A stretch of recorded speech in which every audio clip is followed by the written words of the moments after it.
Hello, everyone. Welcome to Slash Film Daily. Today is Wednesday, August 28th, 2024. On today's episode of the show, we are going to gather around the virtual water cooler and talk about what we've been up to.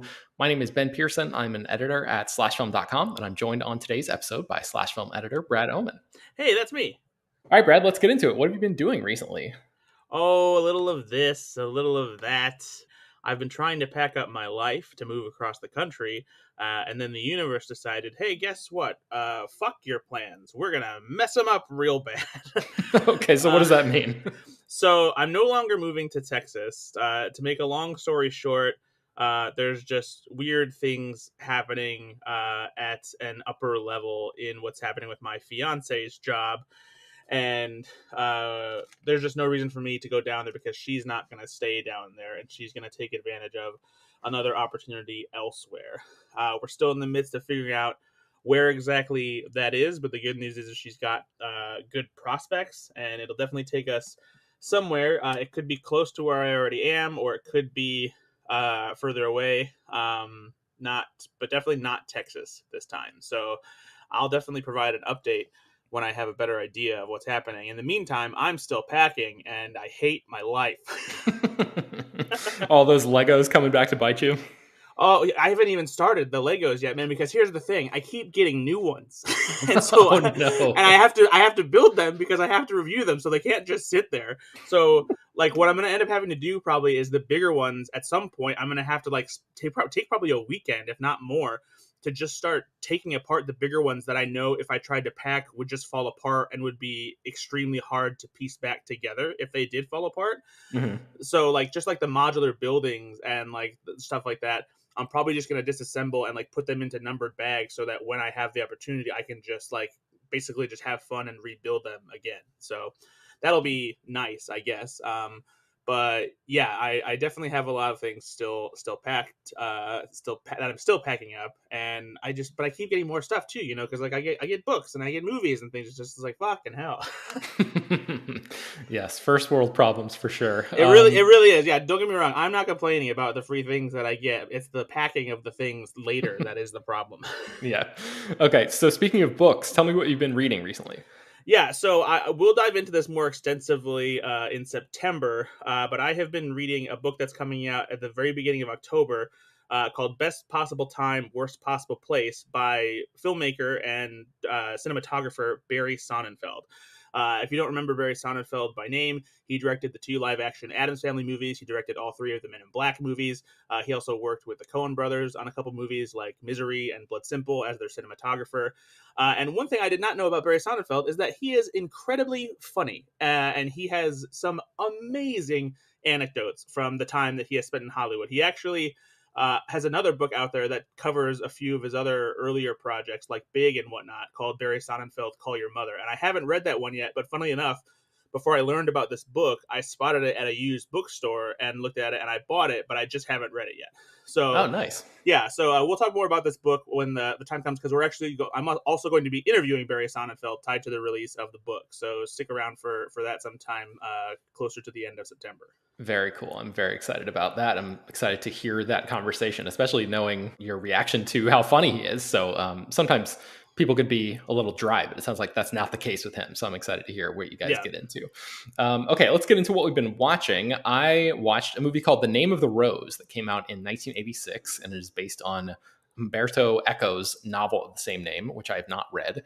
The story is set in the 1300s at this isolated abbey in northern Italy, and a friar, played by Sean Connery, gets called in to solve a murder that happened there. And he is a real Sherlock Holmes type, where he's able to deduce things from tiny details that nobody else notices. And the Watson figure in this story is this teenage boy that is played by a very young Christian Slater. And the boy is basically the friar's novice. He's like a squire type of figure where he's sort of learning how to be a monk or a friar or whatever by following this guy around. He's kind of the audience surrogate where he like asks a lot of questions and allows characters around him to explain things in an organic way. So once these guys get to this abbey and start investigating the murder, several other murders start to happen. So that's pretty fun. Some of the monks start to believe that a devil is at work in this place, and Sean Connery is basically like rolling his eyes and saying there has to be a rational explanation for this. So I thought this movie was pretty enjoyable. It has a really cool, unique setting. Lots of people wandering through hallways and libraries with secrets and stuff like that. I thought the mystery and the ultimate conclusion were mostly pretty satisfying. My wife read the book before we watched this movie.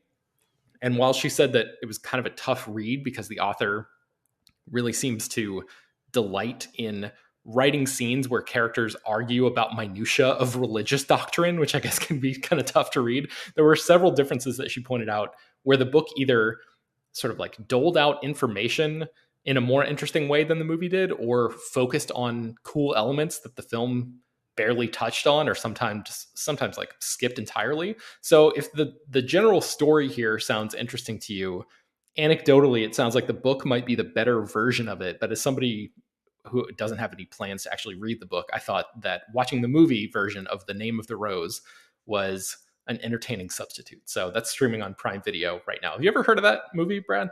I have not. Drew Struzan did the poster, so maybe you've seen the poster Oh, floating okay. around. So that was Okay. pretty cool. But Okay. all right, I also watched a documentary called Long Shot that came out in 2017. This is not to be confused with the Seth Rogen, Charlize Theron sort of a modern rom-com that came out, I think, a couple years after that. Have you ever seen this Long Shot doc? Do you know the story at all? I don't think so. So it tells the story of this guy named Juan Catalan, who was arrested for murdering a 16-year-old girl in Los Angeles in 2003.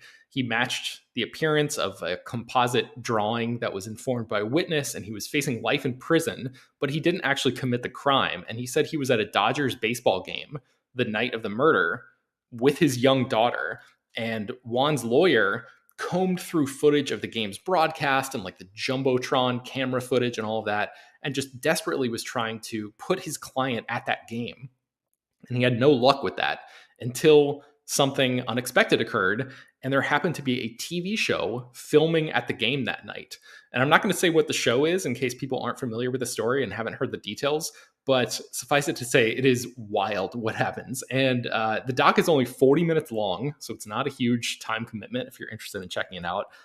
I will say that my biggest takeaway from this whole thing is to feel completely heartbroken and furious at the way that our society is set up, and how you or me or any of our listeners could easily be the next Juan, an innocent person who is like the subject of an eager and arrogant prosecutor basically just deciding that somebody is guilty and utilizing all the power that they wield to convince people that they're right. It is just like really infuriating.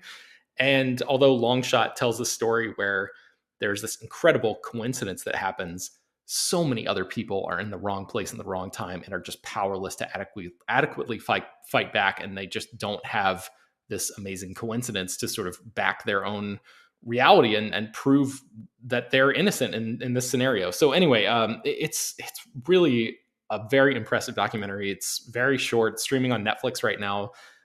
It's really well done, and it has some very entertaining moments in it. It's called Long Shot. So I would encourage people to check that out if you're interested. And the last thing I wanted to mention is I've been watching Girls Five Eva. Have you seen this show, Brad? I have seen the first season and a few episodes of the second season, and it is hilarious. Yeah, that's about where I am. I think I'm 5 episodes into season 2 right now, and I agree. It's a really, really funny show. It kind of seems like because the cast is a little bit less sprawling than something like The Office or Parks and Rec or Brooklyn Nine-Nine, the bench isn't quite as deep as those shows, so it feels a little bit more or even 30 Rock, which has like a similar tone. Right, yeah. And I've seen like a couple seasons, like a couple of the later seasons of 30 Rock, but I need to do like a full viewing of that show. Oh, you never watched 30 Rock in its entirety? No, I haven't. Oh man, dude, it's like jokes per minute, one of the funniest shows ever on television. The only show I think that matches how fast and furious jokes come, where like you have to keep up with punchlines, is the first 3 seasons of Arrested Development. Wow. Okay. Yeah, I mean, 30 Rock has been on my list for a long time. I just need to get around to checking it out. But yeah, I would say from what I've seen of 30 Rock, Girls Five Eva is not quite to that level in terms of like the ferocity and the the velocity of the jokes. Yeah. But it's still really entertaining, and I love the characters, and I love spending time with them. And they have some really great fake songs that they come up with for the episodes of the show. The basic pitch, if you haven't heard of it, is that it's about this a group of like middle-aged women who used to be a part of a girl group back in the late 90s and early 2000s, and they have a career resurgence, basically, that one of the I think a rapper samples one of their hit songs, their only hit song, I think, and then they sort of get back together because there's like a little bit of an appetite for them in the modern context, that they become pop stars again. And some of them had regular jobs. One of them was a dentist and stuff like that. And so it's just about these women who come together after spending years together and then years apart, and then coming back together at different stages of their lives. And I'm kind of shocked because Sarah Bareilles, the singer, she plays like essentially the lead character of this show. And I think she's really, really good. I haven't seen her in anything else. I know that she's been in like at least one Apple TV Plus show, and I think she's worked on some Broadway stuff before. But I'm kind of like bowled over by her as an actress. I mean, she's not the next Meryl Streep or anything, but for somebody who is primarily a pop star, I was like very, very impressed with her. So yeah, I had no idea that she was that good either, because she's very, very funny in the show. Yeah, I just wanted to shout her out. Is there any particular aspect of Girls Five Eva that stands out to you, Brad? I was just surprised at how much I liked the ensemble being, since there's not really like a huge star among them, like it's not like where you have 30 Rock and you have like Tina Fey leading the charge, and someone like Alec Baldwin and Tracy Morgan among the supporting cast. It's a pretty low key cast when you think about it, but they all jive together really well. And I love that Paula Pell has been given like a key role in a series like this, because she is just brilliant and hilarious, and she's so funny. Yeah, and I love having her like in a key role like this, as opposed to just popping up every now and then like she does in a lot of other comedy shows. Absolutely. Okay, let's take a break, and then we'll come back and get into what Brad's been watching. All right, Brad, what have you been checking out recently? Okay, so I dug into some classic movies. Been trying to take a cue from the old Ben playbook and dig into some older movies. So I watched The Maltese Falcon, a movie that I had never seen before, even though I was very much aware of its place in cinematic history and the pop culture allusions to like what the Maltese Falcon is and all that jazz. And the thing is, like, it's exactly what I thought this movie was going to be. It is just a classic film noir with all the staples you want from that kind of movie. A fantastic performance by Humphrey Bogart. Funnily enough, because of my like blindness with certain classic movies, I haven't really experienced Peter Lorre much outside of him being parodied in Looney Tunes. Mm-hmm. So actually seeing him in this movie, it's like I like immediately I was like, oh, Peter Lorre. Man. But yeah, this movie is just it's fantastic. It's got a great mystery. It doesn't overstay its welcome. It has that tight runtime that you like, that a lot of classic movies have. And yeah, man, there's a reason it's a certified classic, because it's brilliant. It's so good. I'm glad that you finally got around to that one. I would recommend The Big Sleep next if you're. I've seen The Big Sleep actually, and yeah, that movie is fantastic. Yeah, yeah. Peter Lorre. Like, when was the last time you watched Casablanca, Brad?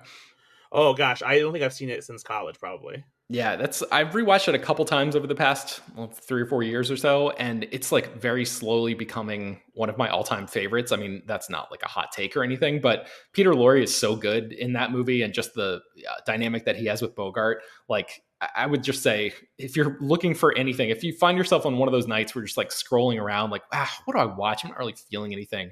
Throw on Casablanca, because there's no way it's going to be a bad decision. So, okay, what else have you been watching?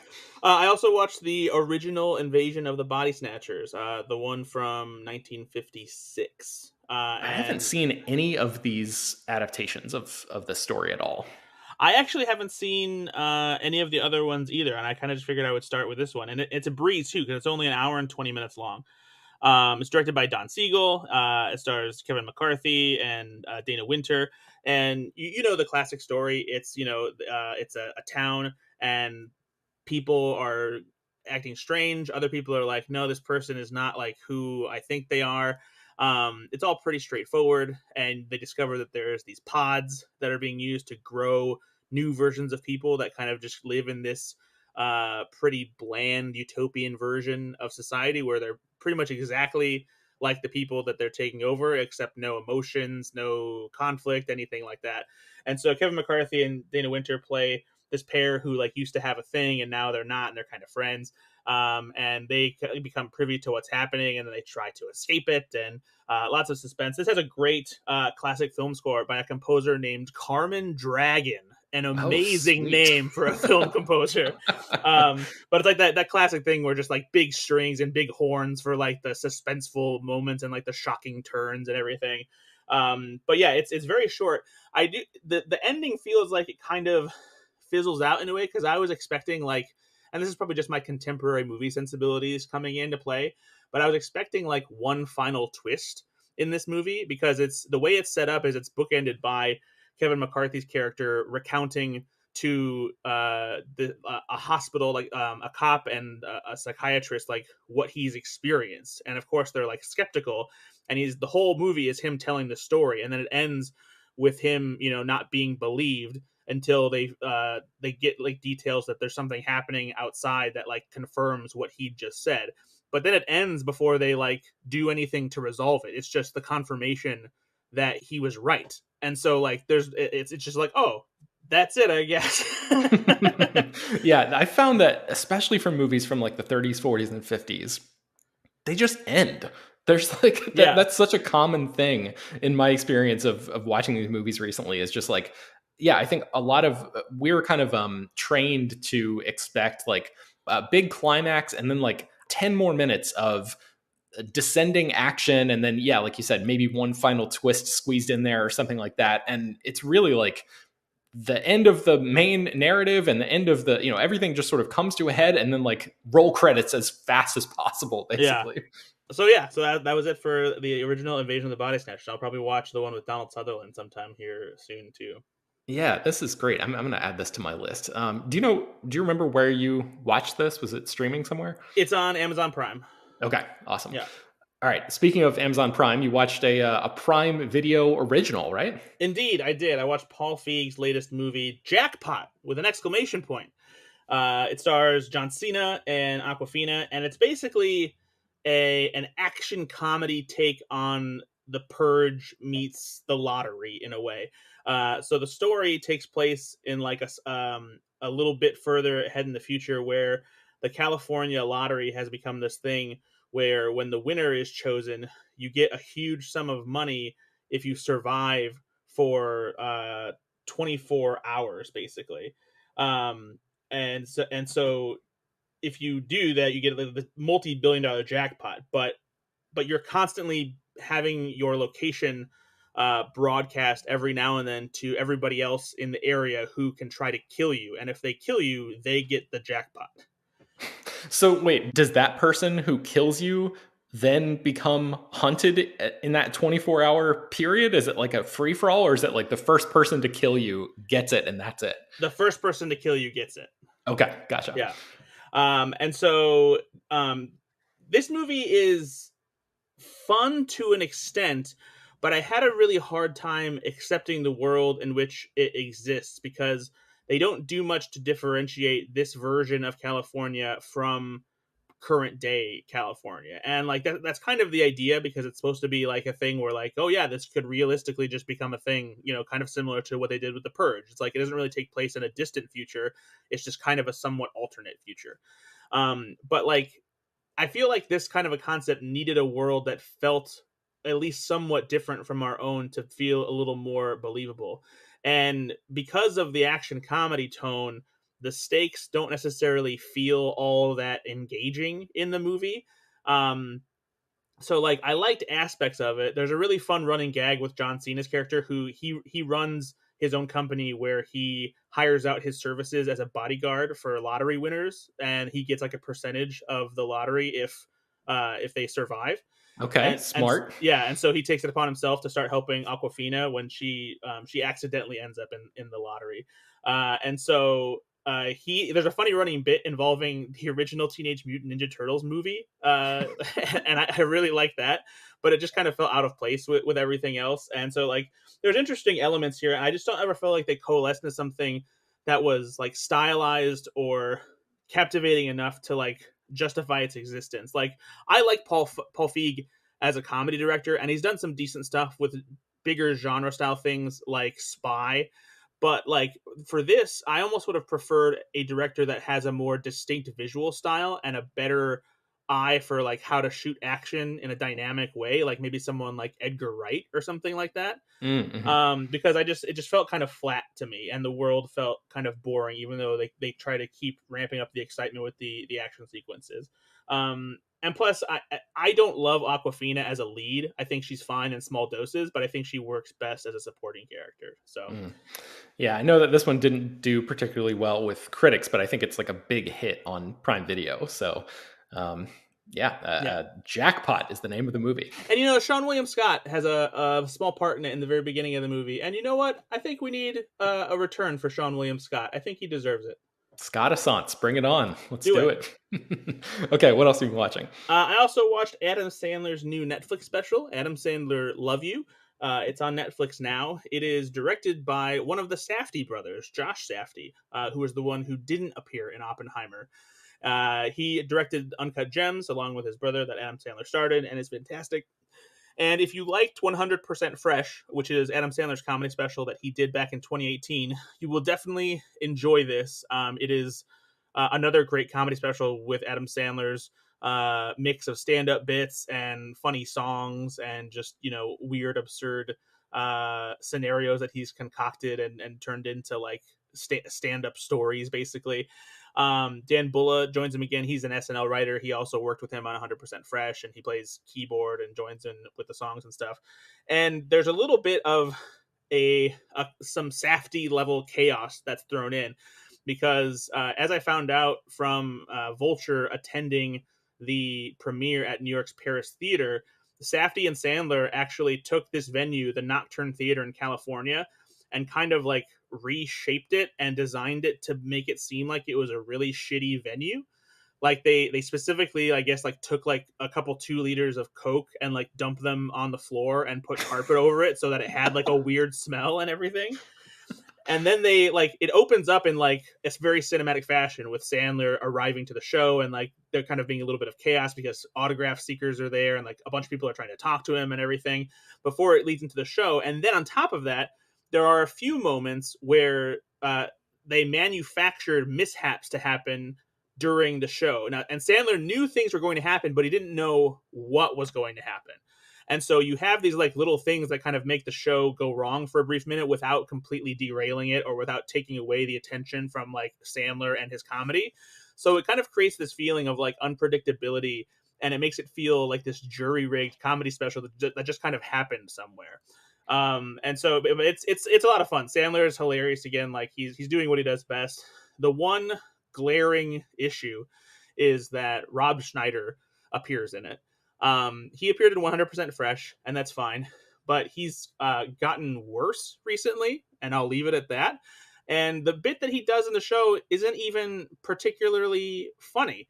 I'll let you watch it yourself and see what you think, but it's just kind of a thing that's like, oh, okay, I guess Rob Schneider probably needed a paycheck and wanted to do this, I guess.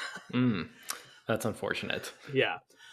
So I have a question. Do you think Josh Safdie was just like setting Sandler up to test his improv skills or like see how he was thinking on his feet with these sort of planned moments of chaos that you're talking about? Maybe, you know, he never really said why, at least in what I read from Vulture's, you know, little write-up they did about what they learned from the premiere Q&A afterwards. I don't know if there was like a specific reasoning other than Safdie just wanting to do something unique with the special. Because Sandler is great at improving and like going along with the issues that happen they're very mild too. It's just like little things where you wouldn't even think, oh, somebody faked this, you know, like if you don't know, you'd have no idea. And so, yeah, I mean, maybe it was him wanting to see what Sandler would do, and Sandler thought it was a fun experiment just to roll with it and see what they could do, and you know, just exactly how far it would go. But yeah, it's the special itself is great, and like I said, those things don't detract from the show whatsoever. So Okay, Adam Sandler Love You is streaming on Netflix right now, and then you watch one more thing, right? I did. I watched Strange Darling, which is a movie that has been getting some buzz, at least in film Twitter circles, since it was recently released. Have you heard about Strange Darling? Have you seen Strange Darling, Ben? I have, yes. BJ and I did an episode about it where she interviewed Willa Fitzgerald, the star, and JT Molnar, the director, and we tried to have a spoiler-free conversation about it because this movie is it's fair to say it's a little twisty and it sort of plays with your expectations. So Yes, maybe I'll 100%. just And I won't spoil it either. But yeah, that's exactly what I like about this movie. From the narrative structure to the what you expect from a movie like this, what you assume, what what's going to happen and how things are going to happen. Willa Fitzgerald is incredible in this movie. Kyle Gallner also proves that he's really got this great like niche area of being like the just like a kind of a chameleon everyman who fits into these weird dark kind of movies. Mhm. And yeah, I really really dug this movie a lot. It was just very unsettling and unpredictable and just a lot of fun to watch. Yeah, Strange Darling, I think is still in theaters. It's a pretty small movie, so I imagine it'll be available on VOD at some point pretty soon. But Yeah, they're for making a right, big push because it was shot on 35 millimeter, and there are some actual theaters that like are playing it in 35 millimeter. So yeah, did you clock that Giovanni Ribisi was the cinematographer? no, I didn't see that actually. Wow, no shit. Yeah, yeah. I guess he'd been shooting like some commercials and he's done shorts and stuff like that. But he was a producer on this movie and the cinematographer, and this is his first time shooting a feature. So yeah, I was very impressed by that. And so Okay. yeah, all right. Well, let's get into the last section here. What we've been eating. What have you been eating recently, Brad? All right. So just to let everybody know, in case some people don't know or whatever, I run my own little side Instagram called Brad's Junk, where I talk about new junk food and fast food and soft drinks and whatnot. And so here's some of the things I have tried and I've been posting about. And you can keep up with my Instagram at Look at Brad's Junk if you want to know more. There's a new Ghost Toast Kit Kat out there. Do you know what Ghost Toast is, I Ben? don't think I've heard of it unless you told me like a year or two ago, and I've completely forgotten. I haven't because it's a whole new thing, and Ghost Toast really didn't exist before. It's just a Halloween spooky way of talking about cinnamon toast as a flavor, uh, and so yeah, Kit Kat has a new Ghost Toast cinnamon toast flavored Kit Kat that's out. It is orange in color, and it's the cream slash chocolate on the outside of it that is flavored like cinnamon toast. And I expected this one to taste like their previously released churro flavor, but it does have a distinct difference because I feel like it has a little bit more of a buttery flavor to it that really hones in on that toast aspect of cinnamon toast. So I really enjoyed it actually. It's pretty good. You should be able to find it with all the Halloween candy right now. It comes in the regular candy bar size and the little snack size packs that you get for like trick or treat and stuff. So Okay, Ghost Toast Kit Kat. All right. I got a couple Fruit Loops items. People are crazy for Fruit Loops. I don't know if you know this, but there's like riots for Fruit Loops. I had no idea. I've not heard this at all. You got to keep up with the news, Ben. It's a big deal. So there's Fruit Loops Rainbow Sherbet Scoops as a cereal that's out there. And in the past couple years, there's been, I don't want to call it a trend, but it's been like a new thing that's emerged in a couple different cereals that it has a cooling effect, where like after you eat several spoonfuls of it, like you kind of get this cooling effect in your mouth, almost as if you've had like a shot of Rumplemans, I guess you could say. If that like Whoa. that probably like is the best way to like talk about what the experience inside your mouth feels like. But they did this with an Elf on the Shelf cereal either last year or the year before, where it was like a chocolate mint flavored cereal, and it had a cooling effect in your mouth as well. And these sherbet, this Rainbow Sherbet Scoop cereal from Fruit Loops has the same thing. And at first, it's very subtle, but as you eat more, the cooling effect becomes a little more intense. It's not overwhelming, but it's just a kind of an interesting experience. Unfortunately, I wasn't impressed by the flavor itself. I feel like it could have been stronger, and it's not quite as good as regular Fruit Loops, so that's a bit of a bummer. But you win some, you lose some. Okay. And then there's also Thomas, people who make English muffins and bagels and stuff. They have Fruit Loops flavored mini bagels that have like little tiny chunks of Fruit Loops in them that give them a Fruit Loops odor and flavor. And this one, the cereal flavor isn't like overwhelming or anything like that. It kind of just adds just like a little bit of a fruity kick to it. They're really good with like fruity flavored cream cheese. Like I have pineapple cream cheese and strawberry cream cheese that I like putting on bagels and stuff. And so I put those on here, and they're specifically good with that. So keep an eye out for those. I guess it could be worse. I guess it could be bagel flavored Fruit Loops. So, oh, you mean Cheerios? Oh yeah, damn, that's true. I never thought about that. Oh yeah, that's a great point. Okay, so what's the last thing here? The last thing here, this is for all you Beetlejuice fans out there. There's a product tie-in with Fanta. Where they have a new haunted apple soda that's out there, specifically branded with the Beetlejuice stripes.